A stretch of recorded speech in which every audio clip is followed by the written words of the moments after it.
Good morning, good afternoon, and good evening, ladies and gentlemen, and welcome to Trekking Across the Universe here on Monday, formerly Monday Night America, here on the network. That'll be another day, another conversation.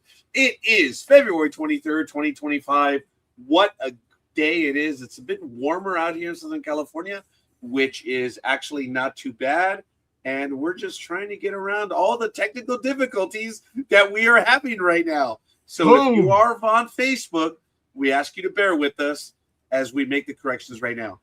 Hey, you know who I am. I'm Roger. Michael, how you doing? Doing good. Yeah, all these technical glitches. I hate them. Greg, Lord Greg, how are you, sir? I'm doing well, sir.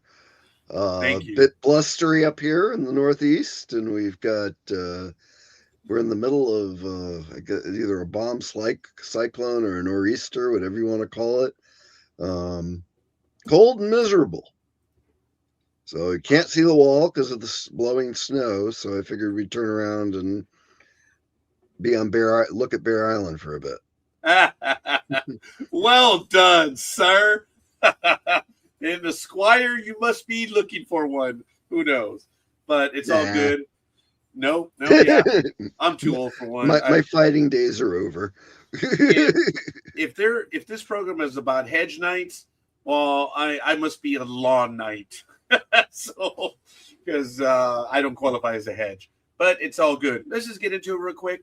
Folks, we do want to say that we miss our co-hosts, and we do apologize that they're not going to be on with us. We're so looking forward to their opinion. And fortunately, we have two of them. So before we get to those point of views, I want to start off with Lord Greg. Hey, tell us, give us your quick opinion on the episode, and then as we get started, I'm going to go to Michael.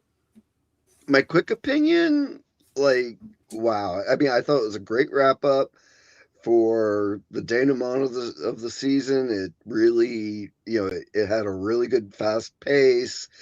It engaged throughout the whole half hour, and yeah, I thought it was perfect for Michael? the show. I'm sorry, Greg. Michael? I agree with Greg. I was sitting there going, okay, who is this? I mean, I couldn't remember some people, and I got really mad at myself, and I go, I am not going to go look them up. But it was very enjoyable. I did get a kick of the last scene when Egg went ahead and he lied to Sir Duncan, and so his dad didn't tell him to go, and he just went and didn't tell him, and Dad didn't know where he was. I just thought that was just like what he did before, kind of. So I'm sorry, Michael. I do need to make an announcement right now. Folks, from time to time, technology does turn on us. And this isn't a commentary on what we're watching. It's on who and what we are. There are times that we have problems. And if you lose us on the Facebook channel, head to YouTube. If you lose us on the YouTube, head over to Twitch. And if you lose us on Twitch, head on over to Facebook. It tends to happen from time to time, and I don't understand why. And I do apologize. We've lost one of our Facebook pages, yet we have 3 going tonight. Come on. So I ask you to be judicious. I ask you to use your Squire to find us, and we should be. Thank you, Greg. And we should be able to get to it. I had to get that one. I need to remind the audience. Everyone else watching us, let us know who you are and where you hail from. Game of Thrones: A Night of the Seven Kingdoms, The Morrow, Season 1, Episode 6, runtime of 31 minutes, written for television by Ira Parker and T. Mickle, directed by Sarah Adina Smith. Very quickly, I wasn't watching the clock. It went quick, and some of our co-hosts have used the word expectations. Does it subvert my expectations? I didn't know what was going to happen. I had no idea. So this put me on a good course, and I did like that. Ditto to Greg, ditto to Michael in the commentary. Hi, Cynthia. Oh, my goodness, Cynthia. I have failed thee. If I were your Squire, I would have lost my job. Cynthia, I'm going to send you the invite. You can do it on your computer or on your phone. If you don't want to show us who you are, just don't click on the video, but you could still join us voice-wise. I'm going to send it to you just in case via Facebook. And, oh, what's going on here? Okay. Yeah. I'm going to send it to you via Facebook. Oh, now it's giving me problems. It won't allow me to access Facebook. I actually am very glad I started trying to get in 5 minutes early because StreamYard was dragging its behind letting me in. I believe it. I'm going to put the link in the chat room. So, Cynthia, here you go. There it is. If you'd like to join us, there's the link. Just copy it real quick, and then we'll get to it. So, as I was saying about this episode, it took me along for the ride. Right after the events had happened, we see, the after effect, which doesn't happen all the time. So, hi, rockers. Yes, rest in peace, Beesbury. The most interesting coffin in the realm. Thank you. That was very cool. Yeah. I appreciate the very beginning when Baratheon was like, "Get out of here, dude! Anyone is beyond your medical skill. Leave, you witch!" And he was like, "I'm going." That I thought was funny. It was good. I did like that. I'm actually kind of disappointed that Luca told us that Baratheon's character isn't either in the book at all or not that well rounded out in the book, because he is a character.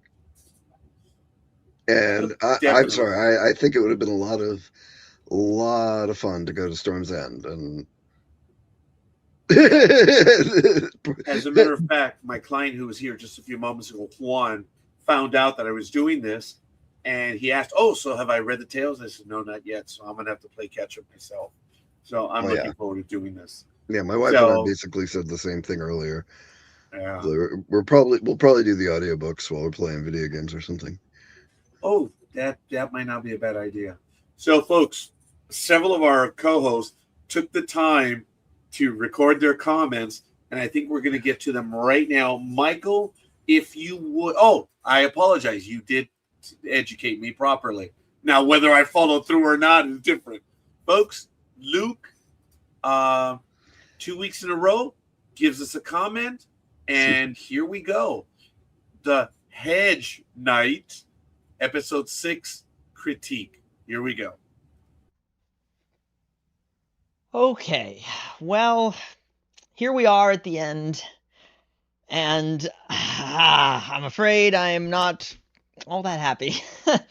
To begin, the beginning was fun. The music, I like the music choice, and then Lionel and Duncan palling around, of course. But it's weird to me that they're making Lionel like an anti-Targaryenist, and in general, it's weird to me that the show is trying to create an atmosphere and a setting of discontent with the throne, because this is the reign of Daeron the Good, Daeron II. He's a really universally loved king. This is a good time for the Targaryen dynasty. It's weird that they're trying to make it very evil, it doesn't make a whole lot of sense to me. And then the line Lionel has there's a war coming and you're going to be on the right side, right? It seems to me that implication means that they're setting Lionel, the Laughing Storm, to take part in another Blackfire rebellion, which is the next challenge to the throne that's coming up in history, which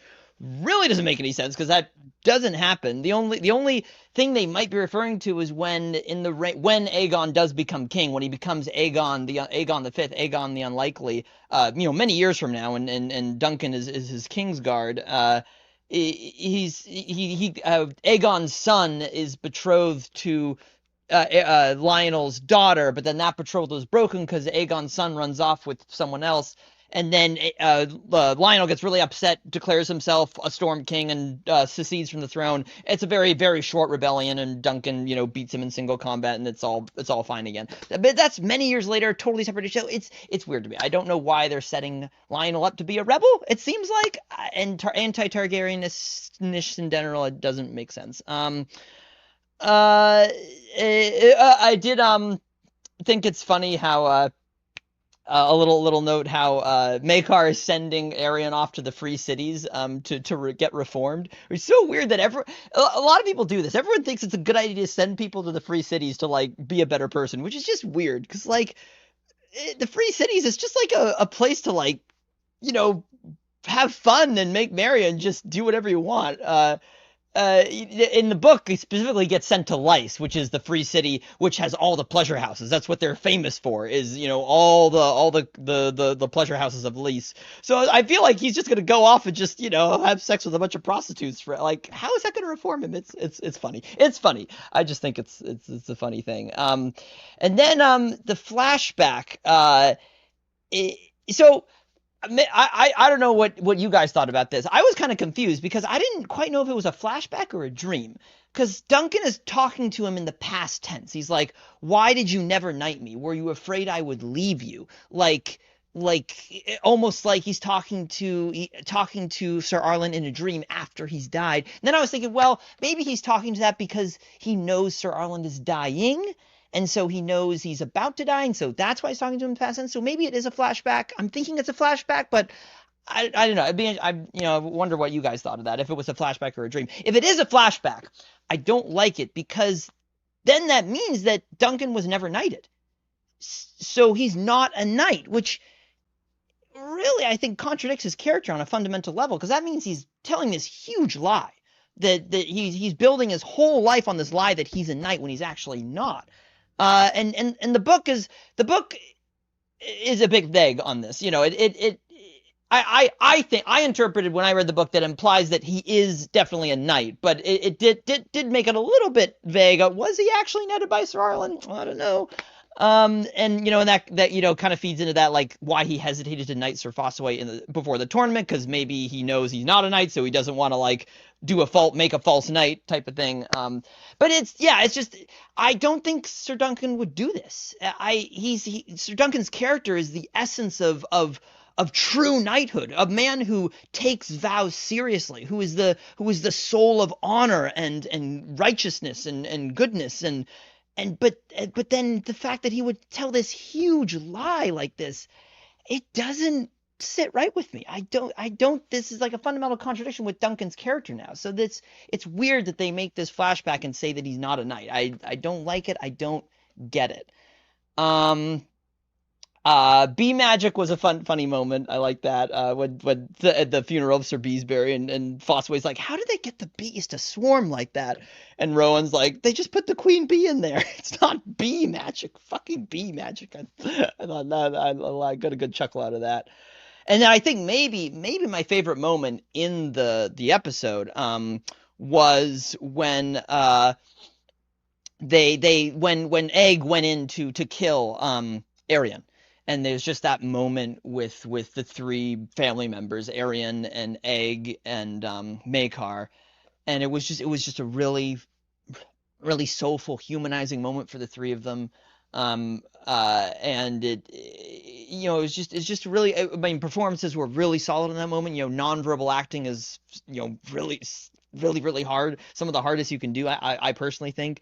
And the performance was just really great in that moment. It was a really beautiful, good moment. It was great. I really, really liked that moment.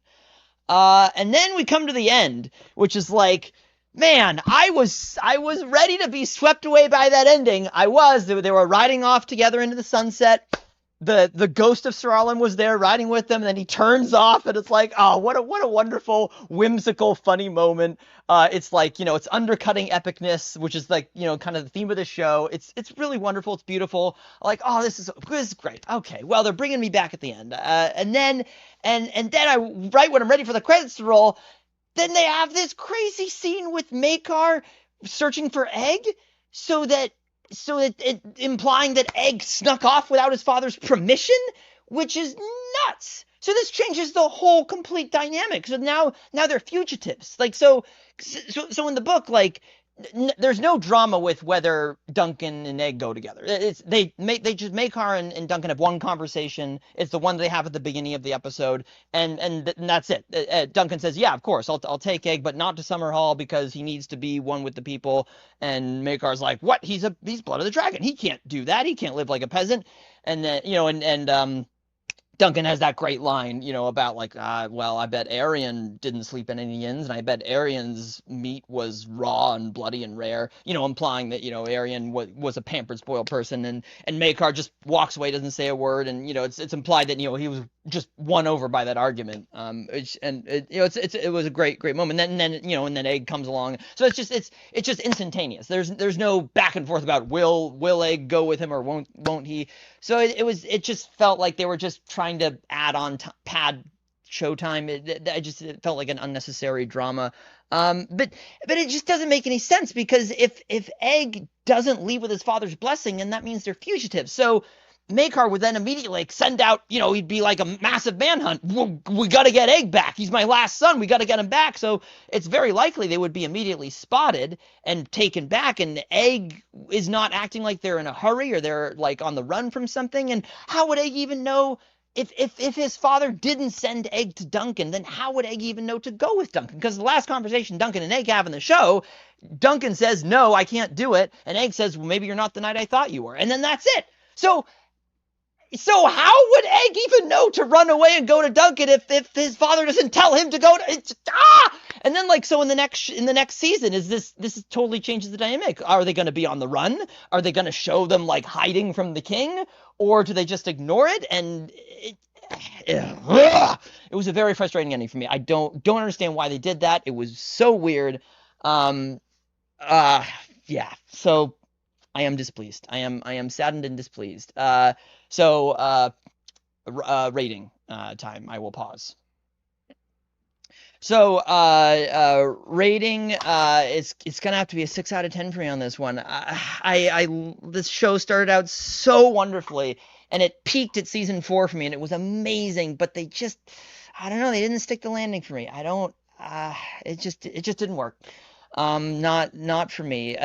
Not certainly not terrible by any means. Still, a goodish, last couple of episodes. But yeah, it just didn't work. So I am very sorry to say I have to do a 6 out of 10 pints on the season finale. Thank you, Luke. And I talked about this briefly in either the episode last week or the one before about what does Hollywood do? Do they do a recreation, or, well, you already read it, so we're not going to follow it 100%. How often have we seen a story based on or whatever? Yeah. So we talked to Harry Potter, Lord of the Rings, for goodness sake. Yeah, but critical plot lines. Well, okay. Yes, this is the Game of Thrones universe, and sorry, wrong guy. Mr. is still involved in every which way. So I don't know if they're throwing us a curveball. And they're throwing us a curveball in the sense that it looked like he was not knighted. That's the impression that I got, that he was never knighted. That and Egg didn't have permission to go off. Yeah, and I thought that was the fun thing for me at the end, when Dad gets all mad. And, I think, I hate to say it, but I've said this before. I mean, he's read the books. Luke has read the books. I have not. So and Greg and Roger, all of us have not read the book. So we have no expectations of what we think is going to happen. And you're right, Roger. I mean, sometimes when they do a movie, they make some changes. And with now you got me all confused. The author, who wrote the books. Yeah, exactly. I almost said the other thing too. J.R.R. No, I'm sorry. No, I was going to say J.J. Abrams. I mean, that was even worse. That was even worse. I know. Tell me about it, Michael. I unintentional, brother. I am sorry I led you down that road. Oh, golly. But I mean, and I really think that makes the difference, at least in my view of this. And it sounds like it might same thing with Greg and Roger. I mean, we didn't read the books, so we don't know what's going to happen. I mean, it's going to be interesting. I think Luca read the books, and we do have Luca's. By the way, yeah, we do have Luca's commentary, and I'll be interested because I haven't looked at it. Yes. And I'll be interested to see what he says. But and by the way, rockers, I didn't know what was going to happen to the video, but I know what you laughed at because I chuckled with you, and I'm sorry I didn't show it on screen, but it's all good. But folks, fire off your comments and come and join us. And as I said, if you want to do a review, record it in advance, send it to us. We'll play it, and it's kind of neat. But Michael, what a wonderful setup. And we'll get to the review of the episode in a moment. So here we go. This is Luca. Thoughts on the latest episode. Sorry, I'm going to start her up again. Hey, we should save that image. Okay, folks, here we go. Hello, everybody. So glad to be on your show like this once again, where I'm recording my thoughts on the latest episode, this time on Game of Thrones, Night of the Seven Kingdom, the season finale, right, from the season 1. So, everybody liked the show, I assume, and I will just talk about some points that I liked very much in this episode.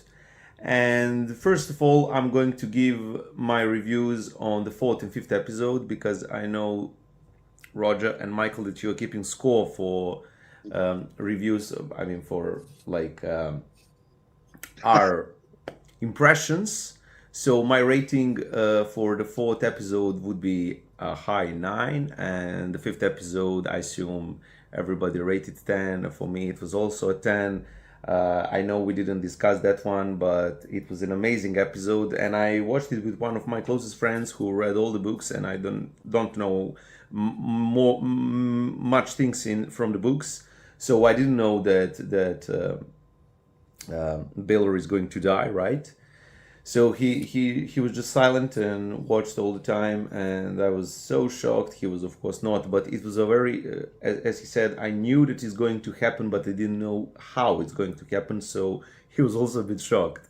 And I was a bit like disappointed because first 20 minutes was a filler, but it was a good filler. So and the last 20 minutes gave us like what happened in the whole episode and what we all were waiting for. So it was a great episode, 10 out of 10 for me. And then we come to the last episode of this season, and as I thought, this episode is going to be an afterburner. Like we saw many things in the last 5 episodes, and now we need to like put like 3 dots or a kind of an ending, so we can have an end of the prologue for this story, and we can like go further in the season 2, right? So it was a slow episode, and I do not have a problem with that, because it gave us an insight on how many of the characters are feeling right now and what is the current situation in the world. So really eager to watch that season 2, but of course we're not going to get it for some time, so we're going to wait.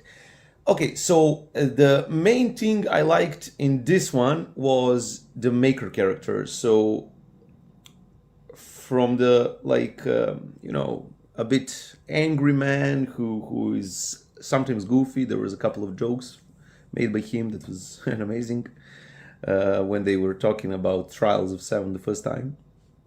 So his goofiness was totally and completely gone in this episode. He's aware of what he's done, and for some reason I believe him that he didn't want to kill him. If you know that he wanted or not, of course you're going to share the thoughts with the audience, but I do not know the lore, and I believed that actor that his character didn't want to kill his brother, and that he is going to have to live with that While some people are going to say, okay, so he killed him because he wanted power to be king or something like that. Doesn't matter, or his kids to like take over the throne, which is going to happen as we know. But yeah, so it was a very good performance by him, and it's a really nice way to like end his character arc in the first season and start another arc that's going to be pretty much more intense than in season 1, and especially once he gets angry and once you find out that Little Egg lied to him once more and that he went to be Sedunk's squire. So I like that pretty much. I like that he lied. I like that he didn't get the permission to go with the Dunk, even if his dad thinks that is the best for him. But I think the Maker character is going to be one of the most interesting ones, and he was so far. One more thing also, I liked for the whole season, I liked the Lionel Baratheon, and I really think that it will be a good and a smart move to bring him back in season 2. I don't know if that's going to happen. Obviously, Sedunk rejected him, didn't want to join the House of Baratheon, but it would be cool if he could like find himself in the lands of Baratheon and maybe become, not become their knight, but maybe do a couple of quests for them. I don't know, but I would like that because Lionel is a cool character, and I think that he can be a powerful like character in this whole universe, and somebody who can be a star of this show actually. Besides, of course, the obvious two stars in Egg and Dunk. So pretty much, yeah, it was a slow episode with a couple of things that happened in between. I know that if we did this live, I had a lot more to say about this episode. But yeah, also one thing which I very must emphasize is the scene where Egg enters and thinks about killing his brother. Because, and it's an interesting parallel because he said that Arion did that to him when he was a boy, when Arion and he were boys. So he came with a knife and told him, "I have too many brothers. Would you want me to cut off your right manhood and make you my sister?" So here we see Egg, who is now a healthy little boy, but his brother is not that healthy, and he can die with his hand, and that look on Maker's face and the tears on Egg's. It was an amazing scene, probably the best scene in this episode, and for that scene I'm going to give this episode an healthy 8, because they 8.5, okay. They made it like a good ending. They didn't give us too much information. They didn't leave us on a nail biter, on a cliffhanger, and I like that because now I can relax. And once the season is going to be like a month away, I can rewatch the season 1 and just be in the show again. So I think this is the good way to do it. I think Game of Thrones Mania is alive once again, and basically it's a very, very good show, and it has a potential to be a great show, depending on what they're going to do in the future 6, 7, or 8 seasons, or how many seasons they plan to do. So basically, yeah, that is it. That is my quick review on this episode. I hope you guys enjoyed it as much as I did. And I know actually you did, because you like the show, and every fan I've talked about this series here in my hometown is like, yeah, this is what we wanted. We didn't know that we wanted this, but we got it. So yeah, basically that's it. I wish you the great episode, and bye to all of you watching us from your home. Have a nice evening, guys. Bye. Folks, Luke hit it out of the park. Luca, back to back, different point of views, Yeah. and yet they hit on very particular points. And I'm not critiquing their interviews. I'm just saying, wow, 2 back-to-back home runs. So the rest of us have to clean up the field now. Mhm. But my love to Luke and my love to Luca that they took the time to do this. And it takes time to sit down and record this stuff. Yeah. Now, we do want to say something that Michael and I discovered just before we went live, that Luke was able to, I guess, cut down on the resolution, and we would upload it directly into StreamYard.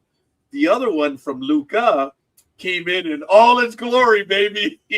Huge file. Huge. And it was a download. I just thought it was kind of funny. But before we comment on those, I don't want to get them lost. What wonderful comments. Rockers, the legitimacy of Dunk's knighthood is still left to interpretation. Yes, way to go.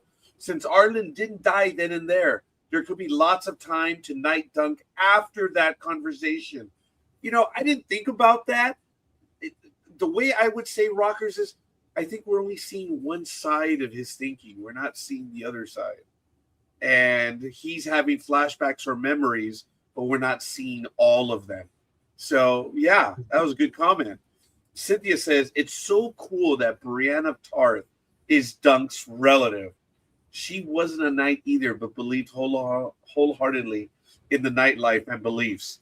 And by the way, folks, for those of you that saw Game of Thrones and saw that moment when Brienne of Tarth was knighted, yeah, I think I got the chills. I enjoyed that scene in Game of Thrones. It was impressive. And nice parallel, Cynthia. Yes, that's in basketball, we would say shoots and scores. So that was good. Appreciate that. Not that we're critiquing their comments, but I did appreciate what Lucas said at the very end on how he was surprised that Aeg went against went against him, whereas Luke was irritated because he knows the story. Think about that, folks. Mm-hmm. That it was really getting on Luke's nerves because he knows the story and he knows it fairly well. Yes, you're on fire. So I did enjoy that as well. And I also appreciated how Aeg was educating Dunk. He says, well, there's a lot to check out in the 7 kingdoms. There's 9. No, there's 7. Now there's 9. And then he started mentioning them all. And Dunk's like, oh, man. He actually was probably saying, the math does math. Yeah, but go ahead. At this time, isn't Dorne and the Iron Islands not part of, like, Targaryen's kingdom? I believe they're not. But what Dunk was doing, he was mentioning the 7 big realms, not necessarily the kingdoms, because they were talking about where are we going to go? The entire world is open to us. And he was mentioning the Riverlands and places. They're not necessarily one of the 7 kingdoms, but it's a realm. And that's how I took it. I could be 100% wrong. 9 realms, 7 kingdoms. I got it. Yeah. And right, what a sense shot. Cynthia, Brienne and her squire took the same tree-lined path. Darn it, it did look familiar. Very good. So I had forgotten about that parallel. Yeah, that was really good. Brienne was tall, and it's like when they mentioned Tarth, I'm like, oh, Brienne of Tarth, and I'm like, and it didn't click until Cynthia told me. I completely didn't get that. Completely forgot that she may have been. Because she was tall. Yes. Again, Greg, I didn't mean to cut you off. Cynthia, you have been leaving me messages after the episodes. Would you please remind me of them? Because I've been very forgetful as of late. and you've been making some great points in the Facebook chats and stuff. If you could go back and bring them to the fore, even if it's on episode 4 and 5, we could comment on it. Yes, yes, you have. And you're not the only one that has been sending me comments. So stuff that you sent to me that we haven't commented on yet. But anyway, I want to get into the episode a little bit. And Michael, Greg, what did you guys think of the scene where Dunk is talking to him and he is saying, you killed him, okay? And I killed him. And they're going to be whispers for all eternity because they're going to think, how real did that feel? Because that was pretty strong. Yes. So I mean, we've got to see Maker a little bit more in this episode. So yes. We kind of got to, see, he's gruff, but he's not entirely horrid. He's contemplative. It's like, he's got guilt over that. And, I don't know if the book still leaves it ambiguous, but I believe, where the show has now, for the most part, made whether or not Dunk's really a knight ambiguous. And then I don't think it was that he intended to, because he knew it was a battle.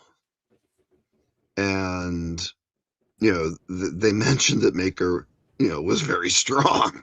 He said, oh, my brother's very, very. So I believe he did not intend, at least for the show adaptation, that he did not intend to kill him. Yeah. But yeah, no, that was, and it's like Dunk already had guilt of it. I mean, the end of the previous episode and the beginning of this one, it's just like, oh my God, this great man died because of me. Yeah. And not contradicting in any way, just going by some of my notes, he had just commented about Arian goes east. It might change him, which you guys commented earlier. It's not, but whatever. Some will say I killed my brother. The whispers, they will forever be there. And the hedge knight killed him. So you're going to be blamed for that as well. Are you prepared to survive that? It's never going to go away. I enjoyed that deep, not retrospective, but realizing what lies ahead for both of them. That was really well done. Shortly thereafter, they talk about, oh, by the way, my son doesn't want to squire for anyone else, and he wants to squire for you. He's headstrong, this and this, whatever. And for the first time, Dunk says something very positive. He said, he's a good lad. He just needs a stern hand. Whereas right before that, he's threatening to belt him if he doesn't do this, do that, whatever. But there was a little bit of, was it love or affection? Affection, I suppose. It was affection for him. Because Egg was his cheerleader from the very beginning all the way through. He was cheering him on. Yep. And then Maker asked, will you have him? And I think he says, I've had enough with princesses. And he tells him, you still have much to learn. Yeah. It was good. That's then the scene after they sit together, and he asked, "Are you spying on me? You look like you're in a lot of pain." So the back and forth is still continuing, and it was good.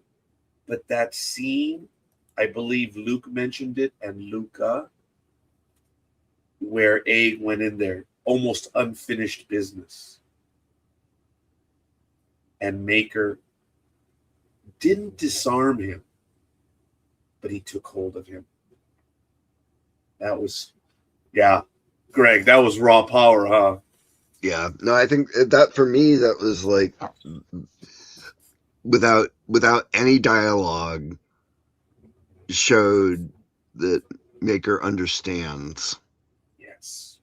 and he knows what kind of children. And I think that more than anything is why he refers to Aegon as his last son, not just because he's not going to have any more, but because The only hope of Arian's a psychopath, Darren's psychotic, Yeah. and Aegon just is a bookworm. And so Aegon's off at the Citadel. Arian's getting shipped off to to Lys. I'm like, oh, so they're gonna send him to Bravos, where it's like all basically thieves, pirates, and cutthroats, and unless he was gonna go with the Faceless Men. But the was it the House of Black and White or something? But anyway, Darren's basically a lost cause. So I think more than anything, that's why Maekar sees Aegon as his last. He's like the last chance. Yeah. Michael, what were your feelings when you were watching? I'm going for the raw stuff right now. I'm sorry. Well, and I'll get to Rockers. I'm sorry, Michael. Please go ahead. No, I'm saying I totally agree with Greg. I mean, that's how I felt in that scene. That he just like, oh well, at least I got one hope of someone that might be good on the throne. It's like, I mean, he knows his children, and I think that's why he was so upset. The way they interpret it this way, that Luke said that's not what the book was, that he went off again. And I don't know. I just thought it was a good parallel, because basically Egg did the same thing before. He wanted to go with Duncan, and he just disobeyed everybody and just went. Nobody knew where he was, and he did it again. So just a bit before then, and you saw the comment from Cynthia and Rockers. I'm going to get yours in a moment. Darn it, sorry. In the book, Dunk does not turn him down. I like how they changed in the show. Mm-hmm. Luke, I'm not being dumb. He snapped. He did not like that. He was. He's a purist. I'll give him that. Dave's brother, the drunk guy, convinces Dunk. Yeah. Rockers had a good comment here. I see the show and the books as two separated canons, not 100 obligated to each other. This leaves room for alternate expression, two different experiences altogether. Yeah. This way relieves a lot of headaches. Folks, we've seen it done well, creatively well, when it's the same story but told by two different people. So different perspectives. That and books tend to have a lot of narrative that are hard to convey on screen. So you have to somehow translate that narrative to dialogue or discussion or behaviors.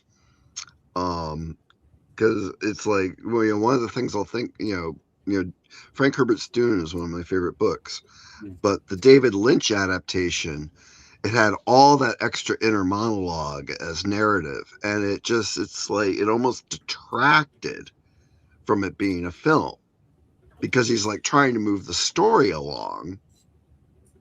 But if it was all Dunk's inner monologue, it wouldn't have been the same show. And I don't know if the books had any of that, but for an audience and for the character development and for the type of show it is, I think we needed that extra, character development. We needed those extra scenes. We needed the extra dialogue. We needed, Dunk to, stand up and say nay. And then go back and say, hey, I have an idea. But the downside of it for me, though, is when shows like Game of Thrones or True Blood before it completely abandon the plot line and go off in their own direction, it becomes less of a show. I mean, less of a good show. I just can't. When you take a plot that's really good and loved, I can see changing it a little bit, but to completely deviate from it and go off in a completely different direction isn't always necessarily better. Because then how do you come back to it? And True Blood just couldn't. I mean, the last 2 seasons of True Blood, my wife said, were nothing, didn't even remotely resemble the story in the books. Greg, I want to concentrate on what you just said. That I'm losing my train of thought. Once you go down that road, you can't come back from. You said something like that right now. Michael, you got that moment, and this to Greg as well. After the two sit together and he tells him, well, obviously you're not the guy I thought you were. Then we have the scene where Arlen is with Dunk. Got it right this time, not Ireland, Arlen. And he's telling the story. And he puts his farthing or penny into the tree. And a good night finishes the story. I thought that was good. And then he meets the other brother. Have you no shame in coming here? Those men are dead because of you.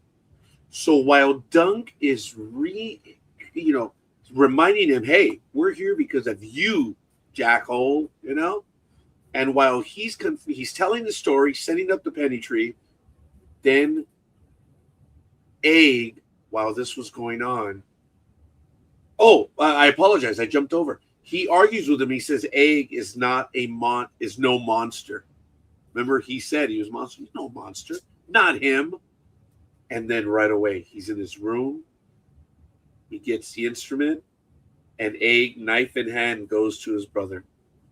That was really good. And when you mentioned that comment, Greg, it stuck with me. Once you go that way, because of what Diana also said. I'm sorry, Cynthia. I apologize. Darren points out that their other brother, the cruel Prince Aaron, was once a nice kid who was ruined by his upbringing, implying Aeg is on the same path. Now, Rockers asked this question, and this is what led me to here. Does anyone think Aeg would have put Aaron down had his father not been there? Michael, I'm dying to know, because I have an opinion. I really think with his facial expression and the emotion he seemed to have when he came into that room, I think he had every intention. Greg. Folks, I don't think it would have succeeded, but I think he would have tried. Yeah. It was a small knife. He is a small kid. But kill him. That was a chat an episode or two ago, right? That was real. He was frothing. So, unfinished business once you go down that route. He's no monster, but he was about to be. But his dad stops. He didn't stop him. He just showed up. He didn't? Right. And Aeg leans in. So his dad didn't, shake him and what are you doing? He may have comforted him. In those rare moments when a parent says, son, you're right, but you're both my sons, and I want to have both of you. Luca commented about that acting just with movement, which you did as well, Greg. Oh, definitely. Impressive. Credit to the director and the performers there. Calm down, Seer Roger. The gods say we have to love our brothers. I stand corrected, Rockers, or in this case, sit corrected. Now, Cynthia had another comment. True Blood fan here as well. I read the books and the show started good. You're so right. So, yeah. Right. I'm not thinking. You're Greg. Yeah. I loved when he requested the audience. Aegon, you mentioned earlier, is the blood of the dragon. He will not live the life of peasant. He is my last son. And then Sweetfoot showed up, and it was Remy that did that. It was an old friend, and then we get Pennytree, and then Chestnut. He says, Chestnut, I don't know. Stop asking me. That was funny. I did like that. And when Raymond brought Sweetfoot back to Dunk, it's like that started to pull on the heartstrings. And it's like it just went downhill from there. Greg, Michael did it for you, because for me, I was like, yay! That was cool. It brought joy. So I guess it didn't pull on my heartstrings then. It gave me joy. I smiled when I saw the horse turn the corner. I was like, hey! That was cool. And then I learned the names of the three of them. Gave him a piece of the green apple. Yes. And I love when he said, Chestnut, I don't know, stop asking me. Sir Duncan, my Lord Father said, I am to serve you. Boy, did we find out he was wrong. And he says, Chestnut is yours, not Thunder. You write Thunder without reason? That was good. And then they talk about the 9 kingdoms. What? He blew Dunk's mind with that. So, yeah.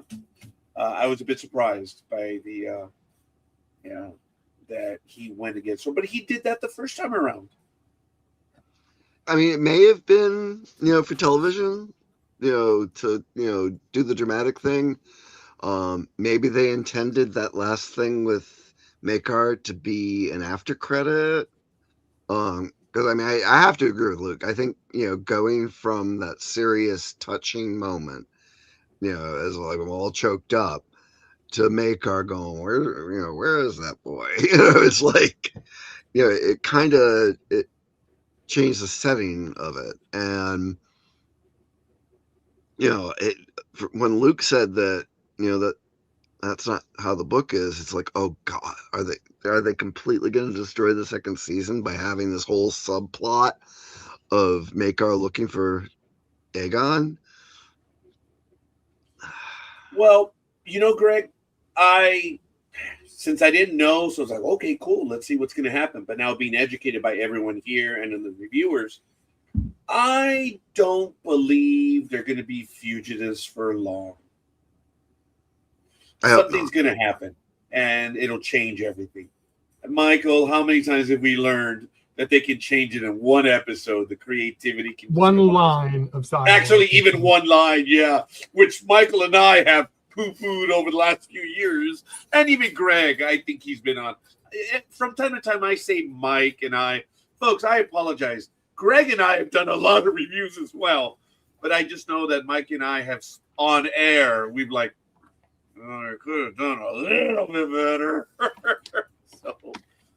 But take a half hour to analyze 2 lines of dialogue. Yeah, that's about average, yeah. And it is. Rabbit You can turn a 30-minute Let's show go. into an hour-and-a-half review. It's like. Yeah. I miss Mr. Camacho, Evan. I wish he would have been here for this one. Mm-hmm.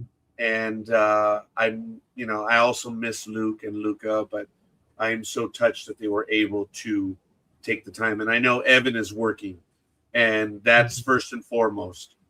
And I am thrilled to death that they left the comments. So who knows? Maybe we can get Evan back on another time to give us some thoughts down the road. We can always do 1 month later, say, okay, we reconsider our opinions, whatever. But folks, June, House of the Dragon. Mm-hmm. We don't have an actual date, but they did say June, did they not? Yeah. They did. did. I think I butchered that. Did they not say June? Yeah, there it is. No, they did not. They did. Thank you. Thank you. No double negatives, no. Oh, Roger, butcher English? Say it ain't so. The videos were fun. Yeah, they were. I appreciate how they encapsulate the comments, but I did appreciate how Lucas said, I want to be with you guys. Yeah. So, Cynthia, I hope you will join us. Hope. I know it's been a little bit. I hope you redo your house and join us at the very beginning of hurricane season down in Louisiana. And I know she spent a lot of time with us on. No, I don't know if they actually gave the date. I think it just said June, right? I Yeah, always they thought just said June. Yeah, I thought it was June. It had been implied to us that it would be in late summer, but now they actually said June, which is kind of cool. That's not that far away, guys. So No. we'll see. Well, we know it's going to be on a Sunday night. Yeah, that's right. So we'll definitely have to check that out. But all right, anything else that you guys want to? Well, look, I enjoyed Remy. Not I thought I almost said Remy. He says I don't Raymond. blame you, and he reaches out to him when Dunk most needs a hug. He's not asking for one, but he gets one. I thought And that- doesn't let go. Right. So Sundays in June are 7, 14, 21, and 28. I'm trying to think of major sporting events or holidays. So yeah. Well, Juneteenth will be the Friday before the solstice. Right. Yeah. We'll just have to wait and see, you know. Yeah. But I told you guys, I told you we would know about House of the Dragon during the run, and sure enough, it was hinted in season 2 or episode 2, and then on the last week we were given the actual month, which is really cool. I So appreciate season 2 was June 16th of 2024. So we could see the 21st or the 14th. that. Wow. All right. Father's Day. You'll give me a heads up for the first review, Cynthia. Yeah, I will. I will reach out to everyone, and we'll probably do a. Oh, see, guys, this is a lot of work. I mean, it's time for all of us. But if someone were to be interested in do a recap program, and poor Greg has suffered through with several recaps with me in the past. I don't know. We might, anything you guys most excited on in House of the Dragon season 3? Yeah, all out Dragon War. A lot of people are going to start dying. That's okay. I'm excited for that. I'd like to see people die in that. Yeah. Hey, I guys. am not.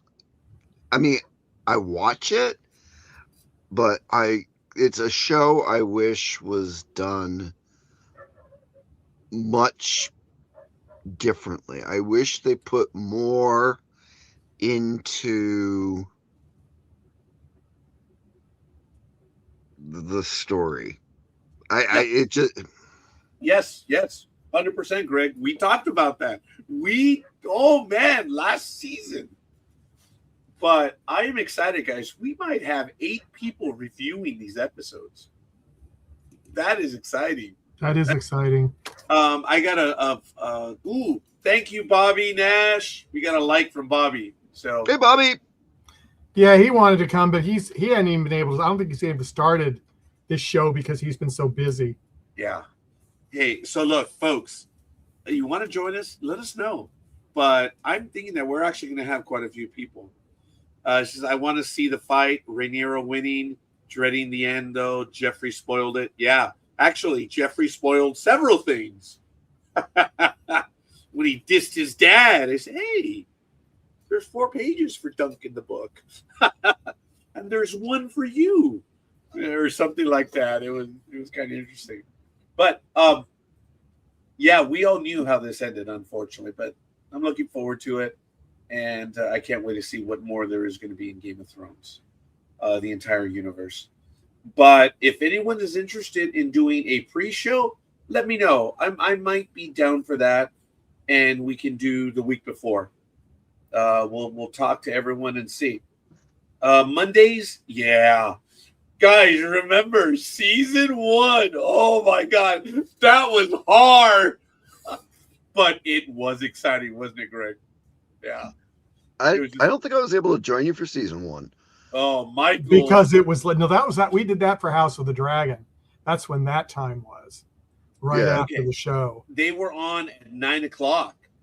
Yeah, over at 10 Eastern time, and we started the show at 10:30 at night. It was late. It was hard. It killed It me. was, But- late, and I don't always get to watch it right away either. So. Right.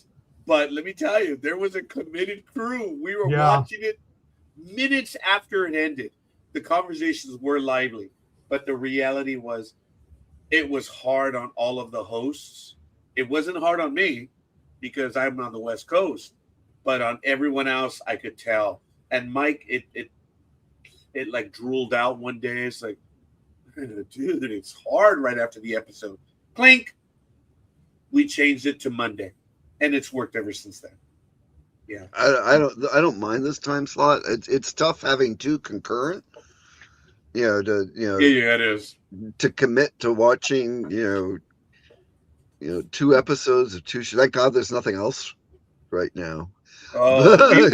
Michael and I were worried about the Ark months ago because we were saying, "Oh man, one's going to start in I'm January." still worried about other things coming up with timing. So Yeah, and it's just the way it is, folks. If you want to do a program with us, you're more than welcome. Rockers, you're right. Who knows what lies ahead since they've changed so much? Yes, so we'll see. But To get Luca okay, onto sorry. the Ark. Yo, wow, and yeah, Luca, all of them. Oh my God, yeah, mentioned Luca the the Ark. assassin. Yeah. Mhm. And he's an assassin on the Ark, which is crazy. And what character? Yeah. Like, Yeah.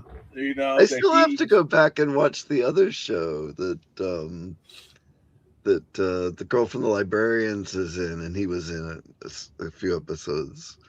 I haven't watched all of that. I've only I watched don't know. a couple of the first season. I What the don't heck is the know. name of that? Oh, Outpost. The Outpost. Yeah, Outpost. Yeah. Luke is in on that one. Mhm. Darn it! He's Oh, in darn it! he's in some episodes of that too. I'm gonna have Yeah. to check that out then. All right. Yeah. Plus, his beard hairline. It's like it's perfect. Folks, I have to tell you, I am the privileged one of all of this. Michael and Greg, they are serious performers and creators, as is Luke, Evan, Luca, and everyone else who's been on with us. I'm lucky. I get to play with these people, and it's really fun. And hearing their commentary, they catch a lot more technically than I do. I tell you, I've said I'm an imagery guy, and music. I'm always paying attention to the music and seeing what directors will do. As I said, I love when directors screw with the audience. I love it. That And voice for the closing credits was odd. oh yeah, the music. You're right. That was really bizarre. Yeah. But from time to time, it helps. I'm gonna have to go back I was and listen impressed. to the I word. remembered some of the words to it. Guys, I didn't ask for your opinions. No, so I guess we don't have to say, right? We got a 6. I don't have them. Oh, I have an empty mug. Does that We count? have Luca An gave empty mug with horses on it. That came from my Oh, mom's that is house, cool. But Luca gave episode 4 a 9, episode 5 a 10, and episode 6 an 8.5. Thank you, Luca. So Luke gave it a 6. He was not wasn't happy.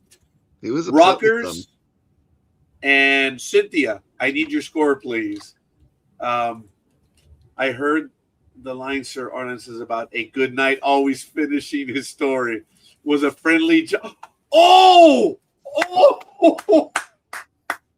even That yes, thank you. That was perfect. It didn't click. You've got it. I think you nailed it on the tree. I think so. Yeah. Nailed it on the tree. Even better. Impressive. Wow. Rockers, I need a score, please. How many pints? Cynthia, yeah, she's laughing at that one too. How many pints, guys?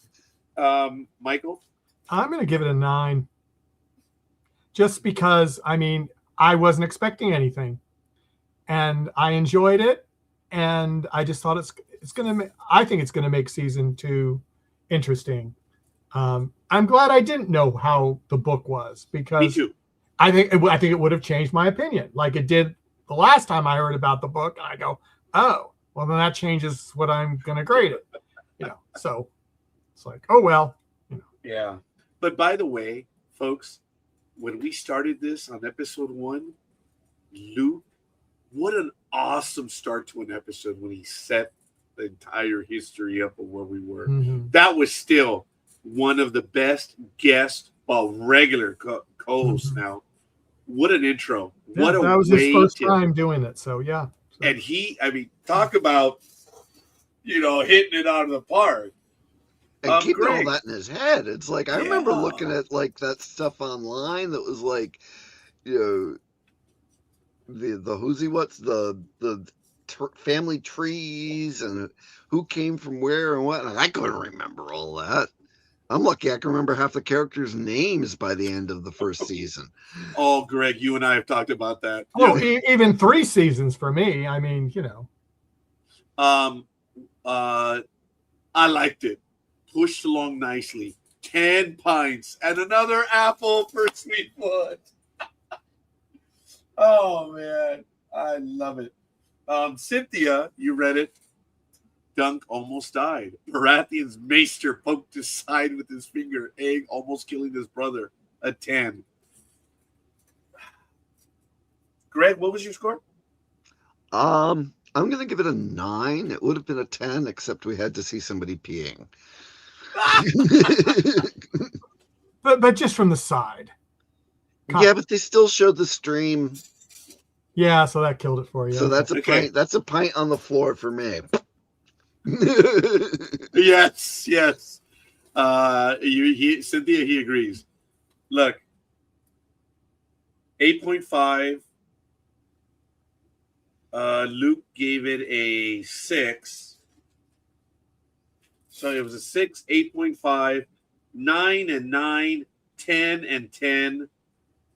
The majority on this one was 8 or 8.5 or above.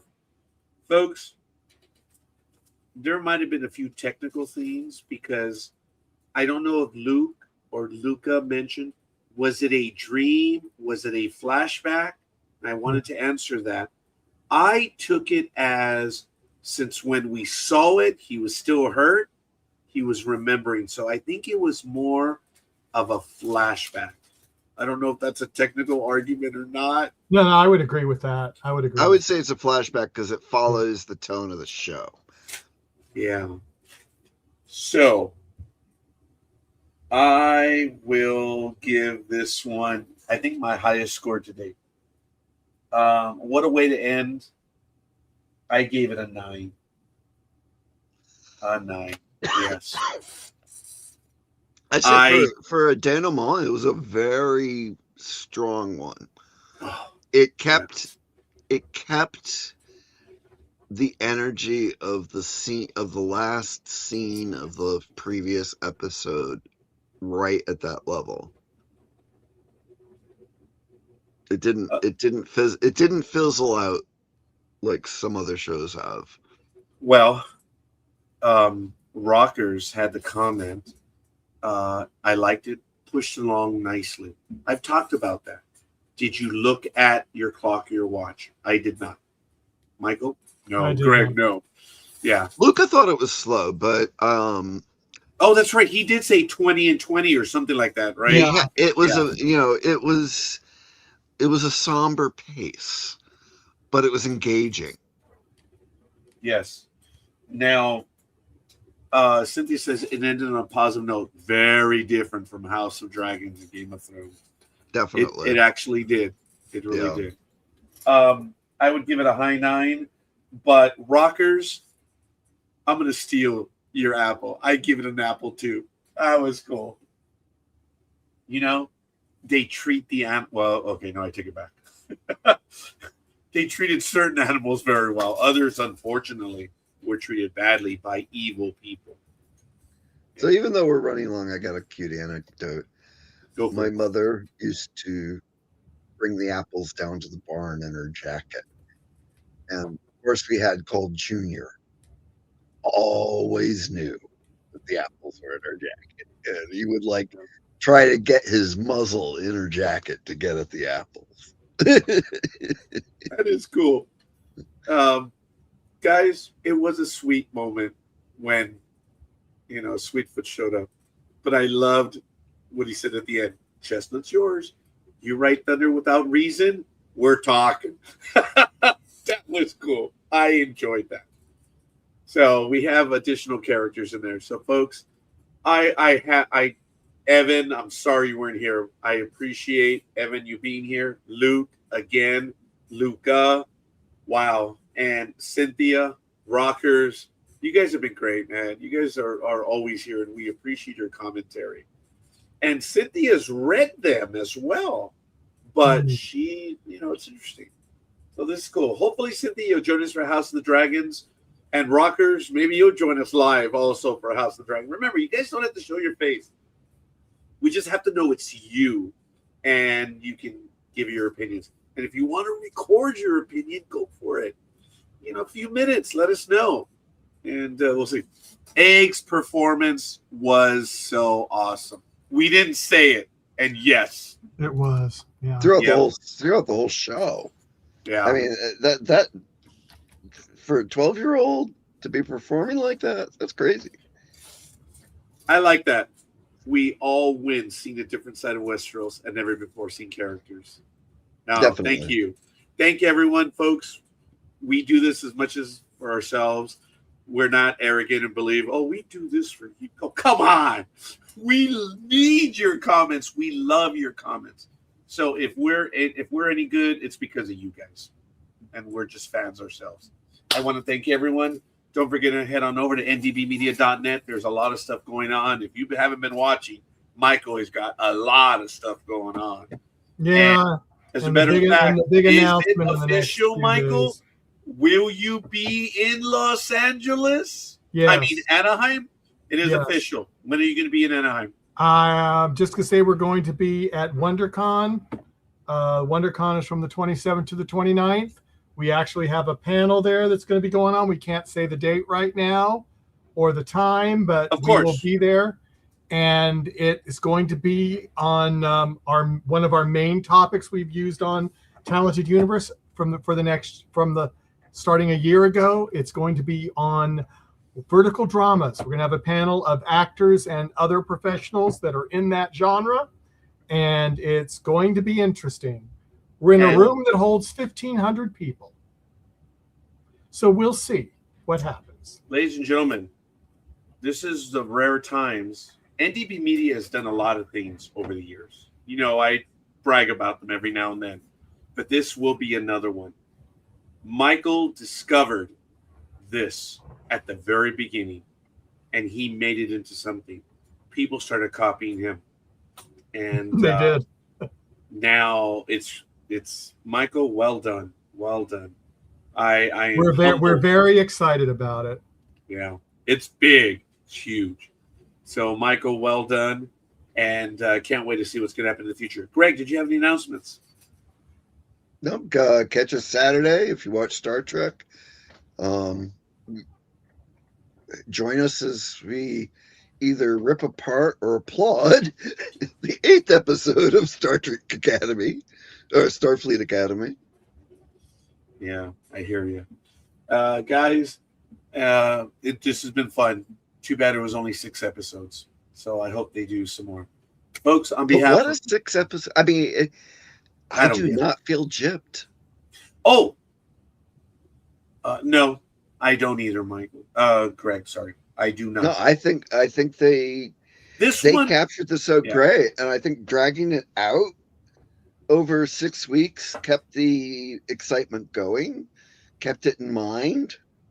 In the future, we'll probably binge it in 1 or 2 nights when we rewatch it.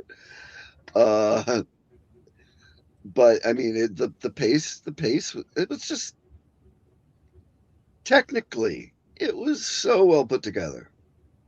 A huge credit to the team. Yeah, there's a few things I might have wished they did differently, or was surprised they did the way they did. But I think in the end, we've got a beautiful adaptation. yeah, Rockers had it. He agrees with you. We all win seeing the difference out of Westeros, never before seen characters. It's kind of a bummer having to say goodbye, but I have to say goodbye because Michael and Greg are on the East Coast, and it's much later for them. It's much easier for me. I have to tell you, my world is kind of returning to normal. I'm going to go with my daughter to Mount Clair right now, the Barnes & Noble, and we're going to go read for the next 2 hours and be, father-daughter time for a little bit. I look forward to that. And then we'll see. Do they have a little cafe in that one? Yes, they do. They have the Starbucks. And we go, and Greg, if we get there at 7:03, we feel gypped. It's got to be 2 hours. So we got to get there right before 7. Otherwise, we feel cheated. But it's really good. My daughter That's returned awesome. to school today. Gmo, the very same. She is taking math and history today on Mondays and Wednesdays, I believe. And she dumped the other two. It's not what she thought they were going to be. One was art, surprisingly, and the other was a photography class. So she dropped those. But And they're both, and she's okay with you mentioning this as we trek across the universe? probably not. Probably not. Rockers, I appreciate that, man. Thank you. Here's Rockers. 10 pints for you and 10 pints for everyone in the audience because you guys are here with us. I can't say it enough. Michael and I and Greg have talked about this. These programs, we love doing them. But when we have just one soul comment in the chat room, it changes everything. And no, Yeah, we're only here like what? Like, what was it, Saturday night, Michael? It was what? 20 minutes? Oh, that might be a hint and a half for this host right here. No, it's the episode was such a disappointment. It was last just week. such a, yeah. Rockers, you humble us. Cynthia, you humble us. 10 pints to you guys. And since you guys are in LA, maybe we could meet up with Michael. And you never know. Maybe have a pint over there. We'll see. Sit in the front row at his panel and heckle him. Actually, And then I'd have you escorted out. that's funny, Greg. But we would be there to support if at all. Oh, It's all good. of course. I'm Yeah, joking, of course. Of course. Yes. And I was wrong in implying otherwise. It's all good, guys. Hey, we love you. We appreciate you. We thank you for spending the insight that you get. I tell you guys, like right now, there's 5 of us at the moment. All of us add something to it. That when one of us speaks, the other 4 are like, oh yeah. It's cool. It's fun. This is the old water cooler conversation that would happen the day after the episode, right, guys? Mhm. That's what this is. So it's a lot of fun. So that would be fun, said Cynthia. We'll see. I can squire for you, Michael. You'd have to talk to my agent, Marcia. Whoa. Oh, Hey. yeah, I can't forget Here's about the Marcia. deal, buddy. She's Well, amazing. no. We would probably go as guests. We wouldn't expect Marcia to do anything. I'd have to arrange it'd be an NDB media thing. So, I've done interviews with guests with Marcia, and she is probably one of the best interviewers I've ever seen. She is. we are blessed to have her on. Yes. So if you guys are interested in going to that convention, reach out to me. We'll see. This may It be should an be official- fun, even if you don't even come to my panel. I mean, there's Yeah. so much going on at that place. See, I the mean, thing is, I'm right in the middle of the final days. oh, I know you are. So But that's I have to go see Michael. I do. It's great. This will be the second time I see Michael in LA. Michael and I have met. This is funny. We've joked about this. We met in Los Angeles, so now it's going to be Orange County. We've met in Arizona. We've met in Florida. We've met in Georgia, and we've met in both technically Maryland and Washington D.C. It's kind of cool. So this is cool. This is neat. So Greg, we got to make something happen, brother. We got to. Oh, I'm not gonna be able to fly 3 hours just for a Oh weekend. no, I don't mean you. Or I not mean, 3 hours. maybe It's actually yeah. probably a whole day ordeal to get out For there. you, Probably, yeah, from where yeah. you are. But who knows? Maybe being on the East Coast, we'll see. But folks, I don't want Do to it in belabor this. Boston. Yes, we have to go up there. So we'll see. Guys, I don't want to kill the audience. You guys are a lot of fun. I miss being here with all of you already. But I look forward knowing that House of the Dragons around the corner. And there's going to be some other stuff as well. So we'll see. All right, guys. On behalf of everyone, Cynthia, Rockers, of course, Greg, Michael, I'm Roger, Evan, Luke, and Luca. And all the people that aren't saying a word in the chat room. And there are quite a few. Mm-hmm. And we love you. We appreciate you. Let us know Thank next you time. for lurking. And thank you for following. And thank you for watching us after the fact if you weren't able to join us this evening. That too. I try to comment and I didn't. Everyone who comments and watches us after the fact, we appreciate it. Leave a comment. We do read them. All right, guys. In the words of the immortal Greg, Roger, just shut up. And we are out of here.